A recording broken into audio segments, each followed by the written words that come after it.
وعلى من والاهم وتبعهم وسار على نهجهم واستنى بسنتهم إلى يوم الدين أما بعد فقد قال الله تبارك وتعالى في شان عظمة حبيبه الكريم أعوذ بالله من الشيطان الرجيم بسم الله الرحمن الرحيم إن الله وملائكته يصلون على النبي يا أيها الذين آمنوا صلوا عليه وسلموا تسليما اللهم صل على سيدنا مولانا محمد وعلى آل سيدنا مولانا محمد وبارک وسلم صلاۃ و سلام علیک یا سیدی یا حبیبی یا رسول اللہ صلی اللہ تعالی علیہ وسلم۔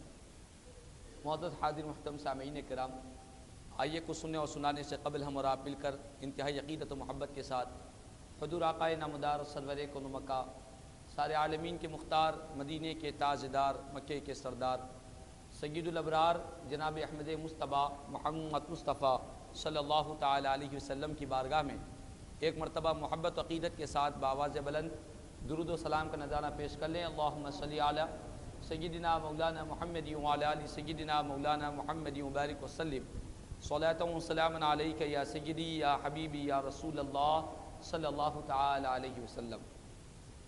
معزز حاضر محترم سامعین کرام، جیسا کہ آپ حضرات بخوبی واقف ہے کہ ہمارا یہ ہفتہ واری درس عقائد اہل سنت والجماعت جو ہر اتوار بعد نماز عصر آپ کی اس مسجد میں مقرر ہوتا ہے، اس کے اندر وہ باتیں کی جاتی ہے جو اہل سنت والجماعت کے جو عقائد ہے، جو معمولات ہے، وہ عقائد و معمولات پر کچھ اعتراضات ہوتے ہیں، اس پر کچھ جوابات دیے جاتے ہیں تاکہ ہم کو یہ یقین حاصل ہو جائے اور ہمارا ایمان مضبوط ہو جائے کہ ہم جس عقائد کو اپنائے ہوئے ہیں یہ عقائد اہل سنت والجماعت قرآن و حدیث کے بالکل عین مطابق ہے، قرآن و حدیث کے بالکل مطابق ہے، اس کے مخالف نہیں ہیں، قرآن و حدیث کی خلاف ورزی نہیں ہے۔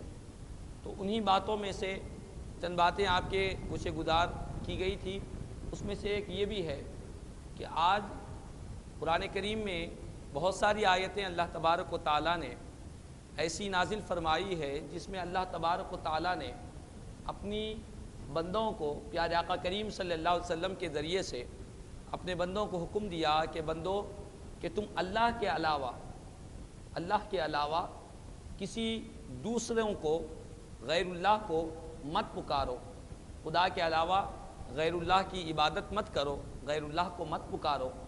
اور وہ غیر اللہ کے بارے میں اللہ نے فرمایا لا یستطیعون نصرکم ولا انفسہم ینصرون، جو اللہ کے علاوہ غیر اللہ ہے وہ تمہاری مدد نہیں کر سکتے، نہ صرف تمہاری مدد کر سکتے ہیں بلکہ وہ اپنے آپ کی بھی مدد نہیں کر سکتے۔ ایسی آیتیں قرآن کریم میں جا بجا اللہ تبارک و تعالیٰ نے نازل فرمائی۔ میں نے ایک آیت آپ کو مثال کے طور پر پیش فرمائی۔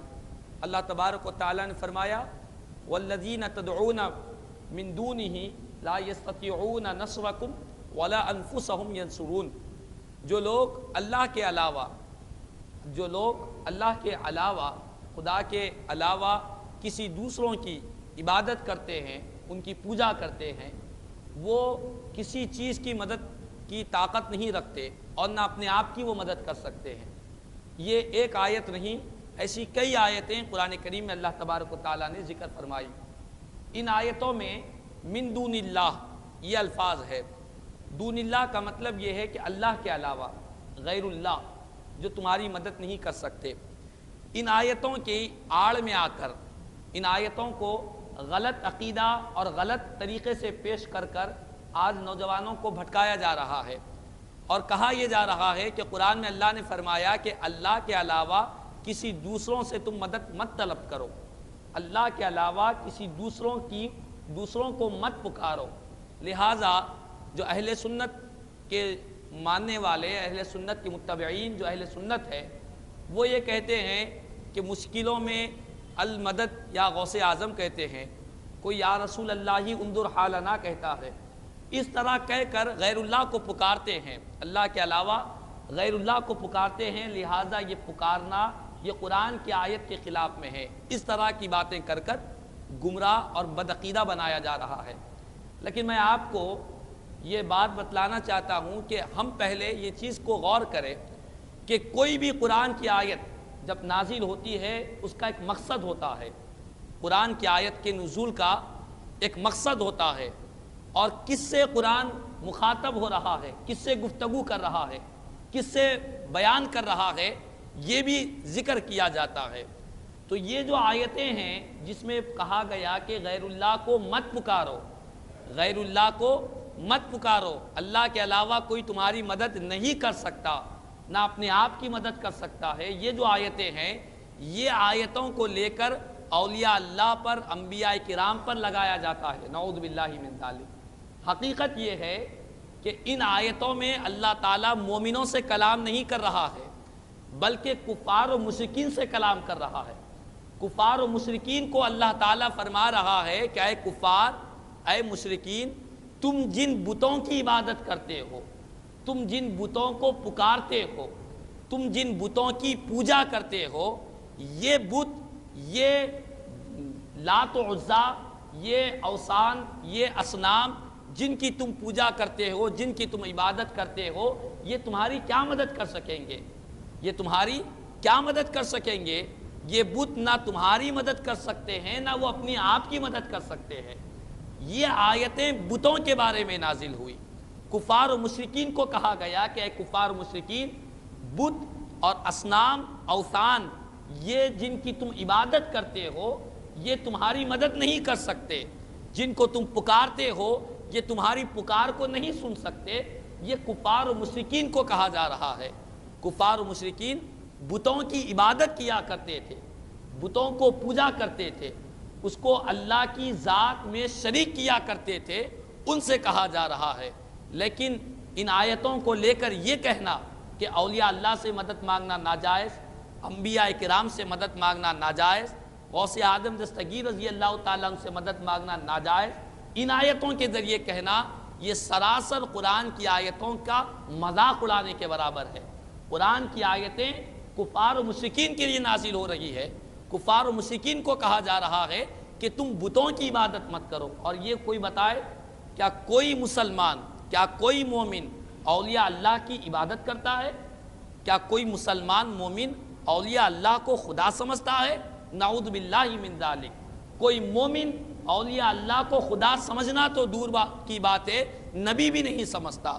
نبی بھی سمجھے گا تو اسلام کے دائرے سے نکل جائے گا، خدا سمجھنا تو دور کی بات ہے۔ اولیاء اللہ خدا نہیں ہوتے، ہم نہ ان کو خدا مانتے ہیں، نہ ہم اولیاء اللہ کی عبادت کرتے ہیں، ہم تو ان کی زیارت کرتے ہیں، ہم تو ان کی بارگاہ میں جاتے ہیں، ہم تو یہ تصور کرتے ہیں کہ اولیاء اللہ اللہ کے نیک بندے ہوتے ہیں، خدا کے پسندیدہ بندے ہوتے ہیں، خدا کے پیارے بندے ہوتے ہیں، اسی لیے ہم مشکلوں میں، تکالیف میں ان کے ذریعے، ان کے وسیلے سے اللہ کی بارگاہ میں دعائیں کرتے ہیں، ان کے وسیلے سے دعا مانگتے ہیں۔ تو خلاصہ کلام یہ ہے کہ یہ جو کہا جانا کہ جن آیتوں میں کہا گیا کہ غیر اللہ کو مت پکارو، پکارنے سے مراد یا غوث المدد نہیں ہے، بلکہ کفار و مشرکین غیر اللہ کی عبادت کیا کرتے تھے، ان کو عبادت سے روکا جا رہا ہے، ان کو غیر اللہ کی عبادت سے، بتوں کی عبادت سے، بتوں کو پوجا کرنے سے ان کو روکا جا رہا ہے۔ تو خلاصہ کلام یہ ہے کہ ضرورت اسی بات کی ہے کہ ہم کو سمجھنا چاہیے کہ قرآن مجید کی کوئی آیت نازل ہوئی، کوئی ہم کو کوئی آیت سے بتلا رہا ہے کہ یہ آیت میں کہا گیا کہ غیر اللہ کی مت پکارو، پکارنے سے مراد پکارنا نہیں ہے بلکہ عبادت کرنا ہے۔ اور یہ بات ذہن نشین کر لے، غیر اللہ، کفار و مشرکین بتوں کی عبادت کرتے، بتوں کی پوجا کرتے، ان کو خدا سمجھتے اور خدا کی ذات و صفات میں ان کو شریک کرتے، اور ہم اولیاء اللہ کو نہ تو خدا سمجھتے ہیں اور نہ ہم ان کی عبادت کرتے ہیں، بلکہ اولیاء اللہ تو اولیاء اللہ ہے، بلکہ سارے نبیوں کے سردار امام الانبیاء، ہمارے پیارے آقا جو ساری کائنات میں افضل و اعلیٰ ہے، جو تمام نبیوں کے سردار ہے، ہم ان کو بھی خدا نہیں سمجھتے، ہم کو بھی خدا کا بندہ کہتے ہیں۔ آپ کلمہ طیبہ پڑھتے ہیں، اشہد ان محمدً عبدہ ورسولہ، میں گواہی دیتا ہوں کہ محمد صلی اللہ علیہ وسلم اللہ کے بندے اور اس کے رسول ہے۔ یہ عقیدہ ہمارا ہے، ہم نہ ان کو خدا سمجھتے ہیں، اولیاء اللہ کو، بزرگان دین کو، انبیاء کرام کو، نہ خدا کی ذات میں شریک کرتے ہیں۔ تو قرآن کی جتنی آیتیں ہیں، ایک نہیں دو نہیں، کئی بیسیوں آیتیں ہیں ان تمام آیتوں میں جہاں کہیں بھی کہا جا رہا ہے کہ من دون اللہ، غیر اللہ کو مت عبادت کرو، ان کو مت پکارو، وہاں کفار و مشرکین کو کہا جا رہا ہے، اور یہ کہا جا رہا ہے کہ تم بتوں کی عبادت مت کرو۔ ہم عبادت کا سوال اللہ کے علاوہ کسی مخلوق کی عبادت کسی کی بھی گنجائش نہیں ہے، مخلوق کی عبادت ہو ہی نہیں سکتی۔ مخلوق کی عبادت کا کوئی عقیدہ رکھتا ہے وہ دائرہ اسلام سے خارج ہو جاتا ہے۔ ہم ان کو اللہ کا ولی سمجھتے ہیں، اللہ کا محبوب بندہ ہے۔ اللہ تعالیٰ ان کو اختیارات عطا فرمایا، ان کو تصرفات عطا فرمایا، اللہ نے ان کو اجازت دی ہے، خدا کے کرم سے وہ ہماری مدد فرماتے ہیں۔ یہ ہمارا عقیدہ ہے۔ اس عقیدے کو بدنام کر کر اس طرح توڑ موڑ کر پیش کرتے ہیں کہ کفار مشرکین بتوں کو پکارتے تھے، تم اولیاء اللہ کو پکارتے۔ وہ لوگ بتوں کو پکارتے تھے، خدا سمجھ کر پکارتے تھے۔ وہ بت جس کی کوئی حیثیت ہی نہیں ہے اس کو خدا سمجھ کر پکارتے تھے۔ ہم اولیاء اللہ کو مصیبتوں میں پکارتے ہیں تو ہمارے پکارتے وقت یہ ذہن نشین ہوتا ہے کہ ہم ان کو خدا نہیں سمجھتے، ہم تو یہ سمجھتے ہیں کہ یہ خدا کی مدد کا ایک ذریعہ ہے، خدا کے کرم کا ایک سمندر کی ایک لہر ہے، خدا کا فیض اللہ تعالیٰ ان کے ذریعے ہمیں عطا فرماتا ہے۔ یہ عقیدہ ہوتا ہے۔ اور دوسری بات، قرآن کریم میں اللہ تبارک و تعالیٰ نے بہت سارے موقع پر ارشاد فرمایا لیس لہم من دونہ ولی ولا شفیع، ان کے لیے اس کے علاوہ کوئی ولی نہیں ہے اور کوئی شفیع نہیں ہے۔ کوئی ولی نہیں ہے، کوئی شفیع نہیں ہے۔ شفیع کے معنی ہے شفاعت کرنے والا، کوئی نہیں ہے۔ ایسی آیتوں کو لے کر کہتے ہیں کہ دیکھو تم اولیاء اللہ کو ولی بھی کہتے ہو اور اپنی شفاعت کرنے والا بھی کہتے ہو، لہذا قرآن کی آیت کے خلاف میں۔ تو یہ جو آیت ہے کہ ان کے لیے کوئی ولی نہیں ہے اللہ کے علاوہ، کوئی مدد کرنے والا نہیں ہے، یہ جو آیتیں کفار کو کہا جا رہا ہے کہ جو کفر کے عالم میں مرا، جو کفر کے عالم میں ملا، ان کا کوئی مددگار نہیں ہے، ان کی کوئی شفاعت کرنے والا نہیں ہے، کفار و مشرکین کو کہا جاتا۔ تو جو آیتیں کفار و مشرکین کے بارے میں نازل ہوئی، ان آیتوں کو لے کر مسلمانوں پر لگا دینا یہ کتنا بڑا ظلم ہے، یہ کتنی بڑی بددیانتی ہے، کتنا بڑا قرآنی آیت سے مذاق اڑانا ہے۔ اسی لیے حضرت عبداللہ بن عمر رضی اللہ تعالیٰ عنہ، بہت ہی اہم بات ہے، حضرت عبداللہ بن عمر رضی اللہ تعالیٰ عنہما جو حضرت عمر فاروق رضی اللہ تعالیٰ عنہ کے فرزند ہے، صحیح بخاری شریف کی حدیث پاک ہے، اس میں آپ فرماتے ہیں کان ابن عمر یراہم شرار خلق اللہ۔ حضرت عبداللہ بن عمر رضی اللہ تعالی عنہما، آپ خوارج ایک گمراہ فرقہ گزرا ہے، خوارج گمراہ فرقہ گزرا ہے، وہ کیا کرتے تھے؟ خوارج کو حضرت عبداللہ بن عمر رضی اللہ تعالیٰ عنہ فرماتے ہیں کہ اللہ کی مخلوق میں سب سے بدترین مخلوق، خدا کی مخلوق میں سب سے بدترین مخلوق کوئی ہے تو وہ خوارج ہے۔ کیوں؟ خوارج کو بدترین مخلوق کیوں فرما رہے ہیں؟ تو حضرت عبداللہ بن عمر رضی اللہ تعالیٰ عنہ فرماتے ہیں اسی لیے بدترین مخلوق ہے خوارج کہ انہوں نے جو آیتیں کفار و مشرکین کے بارے میں نازل ہوئی ان آیتوں کو اٹھا کر مسلمانوں پر لگا دیتے۔ جو آیتیں کفار و مشرکین کے بارے میں نازل ہوئی ان آیتوں کو لے کر مسلمانوں پر لگا دیتے، مسلمانوں پر چسپا کر دیتے، جس طرح آج کے گمراہ لوگ بتوں والی آیتوں کو لے کر اولیاء اللہ پر لگا دیتے ہیں۔ آج کے کفار و مشرکین کے بارے میں جو آیتیں نازل ہوئی ان آیتوں کو لے کر مسلمانوں پر لگاتے ہیں کہ دیکھو غیر اللہ کو مت پکارو، غیر اللہ کوئی مدد کرنے والا نہیں ہے، کوئی شفاعت کرنے والا نہیں ہے، کوئی ولی نہیں ہے۔ یہ جو کفار سے کہا جا رہا ہے، کفار والی آیتیں لے کر مسلمانوں پر لگا دیتے، کہتے ہیں کہ کوئی مدد کرنے والا نہیں ہے۔ تو حضرت عبداللہ بن عمر رضی اللہ تعالیٰ عنہ فرماتے ہیں یہ عادت خوارج کی عادت تھی۔ خوارج جو گمراہ فرقہ گزرا ہے ان کے بارے میں فرماتے ہیں کہ یہ ایسے بدبخت لوگ ہیں، ایسے بدترین لوگ ہیں کہ جن آیتیں کفار کے بارے میں نازل ہوتی ان آیتوں کو لے کر مسلمانوں پر چسپا کرتے، مسلمانوں پر لگا دیتے۔ اسی لیے فرماتے کہ یہ جو خوارج ہے یہ اللہ کی مخلوق میں سب سے بدترین مخلوق ہے۔ اسی لیے خوارج نے کیا کیا آپ غور کریں۔ خوارج مولا کائنات سیدنا علی مرتضیٰ رضی اللہ تعالیٰ عنہ جب خلیفہ ہوئے، جب آپ خلیفہ ہوئے، حاکم ہوئے، اللہ آپ کو خلافت ملی، تو انہوں نے کیا کہا؟ حضرت علی مرتضیٰ رضی اللہ تعالیٰ عنہ کو کافر قرار دیا، نعوذ باللہ من ذالک، چوتھے خلیفہ ہے۔ پیارے آقا نے فرمایا انا مدینۃ العلم وعلی بابوہا، میں علم کا شہر ہوں اور علی اس شہر کا دروازہ ہے۔ پیارے آقا نے جن کو علم کے شہر کا دروازہ قرار دیا ان کو انہوں نے کافر کہا۔ کیوں کہا؟ انہوں نے کہا اسی لیے کہ سورہ یوسف میں اللہ تبارک و تعالیٰ نے آیت نمبر 40 میں فرمایا ان الحکم الا للہ، کہ حکم فیصلہ کسی کے لیے نہیں ہے سوائے اللہ کے، فیصلہ کرنے والا اللہ ہی ہے۔ لہذا علی مرتضیٰ رضی اللہ تعالیٰ عنہ جب خلیفہ بنے، آپ فیصلہ کیسے کریں گے؟ فیصلے کرنے کا والا تو اللہ تعالیٰ ہے۔ قرآن میں اللہ نے بیان فرمایا ان الحکم الا للہ، کہ فیصلہ اور حکم کسی کے لیے نہیں ہے سوائے اللہ کے لیے۔ تو انہوں نے کہا کہ قرآن کی آیت بتلا رہی ہے کہ فیصلہ کرنے والی ذات خدا کی ذات ہے، لہٰذا مولا کائنات چونکہ خلیفہ ہوئے، فیصلے کر رہے ہیں، لہٰذا آپ اسلام کے دائرے سے خارج ہو گئے، نعوذ باللہ من ذالک۔ دیکھو قرآن کی آیت ہی سے گمراہ ہو رہے ہیں، قرآن کی آیت کو صحیح نہ سمجھنے کی وجہ سے، قرآن کی آیت کے مطلب کو صحیح نہ پانے کی وجہ سے گمراہ خود بھی ہو رہے ہیں اور دوسروں کو بھی گمراہ کر رہے ہیں۔ حالانکہ حضرت علی مرتضیٰ رضی اللہ تعالیٰ عنہ کو جب معلوم ہوا کہ خوارج نے آپ کو کافر کہا اور اس کی وجہ کیا بیان کی؟ قرآن کی آیت پیش کی کہ فیصلہ کوئی کرنے والا نہیں ہے سوائے اللہ کے، تو حضرت علی مرتضیٰ رضی اللہ تعالیٰ عنہ فرمایا کلمۃ حق ارید بہا باطل، فرماتے ہیں کہ لوگوں ان کا جو آیت جو پیش کر رہے ہیں خدا کی عزت کی قسم حق کا کلمہ ہے، اللہ کا کلام ہے، قرآن کی آیت ہے، آیت کا انکار نہیں ہے، خدا کی آیت کے کلمے کا انکار نہیں ہے، لیکن اس سے جو معنی نکالنا چاہیے وہ باطل معنی نکال رہے ہیں، گمراہی کے معنی نکال رہے ہیں۔ حق تو کلام تو اللہ کا ہے، کلمہ حق ہے، لیکن مراد باطل لیا جا رہا ہے، غلط مطلب لیا جا رہا ہے، غلط معنی لیا جا رہا ہے۔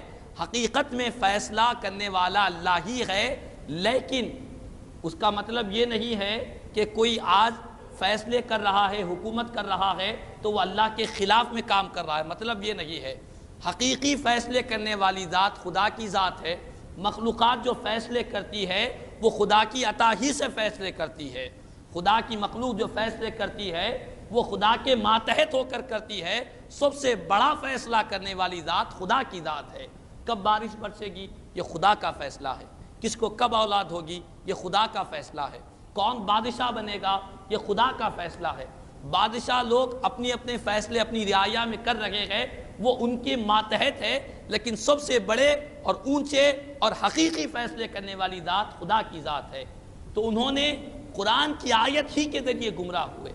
تو یہ خوارج کی عادت تھی، جو آیتیں کفار و مشرکین کے بارے میں نازل ہوتی آگے پیچھے دیکھے بغیر سیدھے مسلمانوں پر لگا دیتے، کہتے کہ دیکھو اللہ نے یہ فرمایا، اللہ نے کس سے فرمایا وہ ان سے مطلب نہیں ہے، کس بارے میں فرمایا وہ مطلب نہیں ہے، کس سے فرمایا اس کو بھی چھپا دیتے ہیں، کس بارے میں فرمایا اس کو بھی چھپا دیتے ہیں، صرف ظاہری الفاظ سے مسلمانوں کو گمراہ کرتے ہیں، ظاہری آیت کے معنی سے مسلمانوں کو بدعقیدگی میں مبتلا کرتے ہیں۔ اسی لیے قرآن کریم میں اللہ تبارک و تعالیٰ نے خود ارشاد فرمایا پہلے پارے میں سورہ بقرہ میں، اللہ نے فرمایا یضل بہ کثیرا ویہدی بہ کثیرا، لوگوں اسی قرآن کے ذریعے بہت سارے لوگ گمراہ ہوں گے اور اسی قرآن کے ذریعے بہت سارے لوگ ہدایت پائیں گے۔ قرآن یہی ہے، کلام اللہ ہی کا ہے، لیکن اگر اس کلام سے غلط مطلب نکالیں گے، اس کلام سے باطل مراد لیں گے تو گمراہی ان کا مقدر بنے گی، اور اس کلام سے صحیح معنی لیں گے، اہل حق کا معنی لیں گے، اور جو علماء ربانیین نے جو معنی لیا ہے وہ معنی لیں گے تو ہدایت ان کے قدموں کو چومے گی۔ تو خلاصہ کلام ضرورت اسی بات کی ہے کہ آج کوئی بھی انسان آج ہم کو قرآن کی آیت پیش کر دیتا ہے کسی بھی معاملے میں، آپ کا یہ عقیدہ ہے، آپ کا، میرا، ہم تمام کا یہ عقیدہ ہے کہ اللہ کے علاوہ اولیاء اللہ، اللہ کے نیک بندے مصیبتوں میں، تکالیف میں ان کے وسیلے کے ذریعے دعا مانگی جاتی ہے، وہ ہماری مصیبتوں کو دور کرنے کے لیے وسیلہ بنتے ہیں، ذریعہ بنتے ہیں، سبب بنتے ہیں۔ اللہ تعالیٰ نے ان کو اختیارات و تصرفات عطا فرمایا ہے، یہ ہمارا عقیدہ ہے۔ کوئی ایک بدعقیدہ آ کر کوئی قرآن کی آیت پیش کر دیا، کہا کہ اللہ تعالیٰ فرما رہا ہے کہ کوئی تمہاری مدد نہیں کر سکتا، کوئی تمہارا ولی نہیں ہے، کوئی تمہارا شفیع نہیں ہے، کوئی تمہاری مدد نہیں کر سکتا، نہ تمہاری مدد کر سکتا ہے، نہ خود کی مدد کر سکتا ہے۔ یہ آیت اگر کوئی آپ کے سامنے پیش کر دے فوراً گھبرا جاتے ہیں۔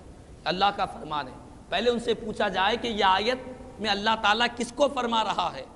مومنوں سے فرما رہا ہے کہ کوئی تمہارا مدد کرنے والا نہیں، کوئی تمہارا ولی نہیں، مومنوں سے فرما رہا ہے یا کافروں سے فرما رہا ہے؟ کافروں سے اللہ نے فرمایا، اس کے مفہوم کو دیکھیں۔ قرآن میں اللہ نے فرمایا ایک موقع پر کافروں سے فرمایا کہ کوئی ولی نہیں ہے، کوئی شفیع نہیں ہے۔ مومنوں سے فرمایا اللہ ولی الذین آمنوا، اللہ ایمان والوں کا ولی ہے۔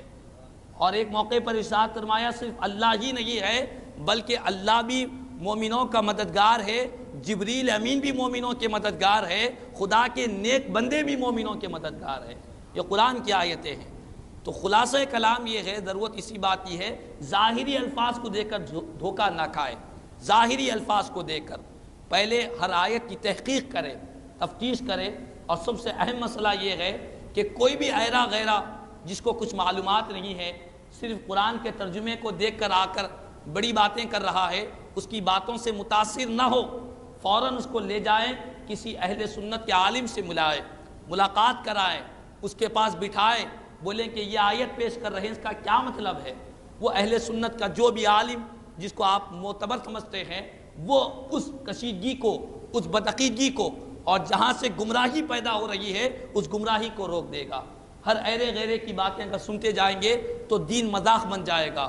قرآن کی آیتیں ہر کس و ناکس کا کام نہیں ہے کہ قرآن کو سمجھ جائے، بلکہ قرآن تو آسانی سے پڑھ لیتے ہیں، قرآن آسانی سے پڑھ لیتے ہیں، سمجھنے کے لیے اہل علم کی ضرورت ہے اور علماء حق سے رابطہ ضروری ہے، ورنہ گمراہی اور بدعقیدگی ہمارا مقدر بن جائے گا۔ اللہ تبارک و تعالیٰ سے دعا ہے اللہ تبارک و تعالیٰ ہم تمام کو عقائد اہل سنت والجماعت پر دائم و قائم رہنے کی توفیق عطا فرمائے۔ جو نوجوان لوگ گمراہ ہو رہے ہیں، مولا اپنے فضل و کرم سے انہیں سیدھے راستے پر چلنے، قرآن و حدیث کی روشنی میں زندگی گزارنے کی توفیق عطا فرمائے۔ کہنے سننے سے زیادہ مجھے اور ہم تمام کو عمل کی توفیق عطا فرمائے۔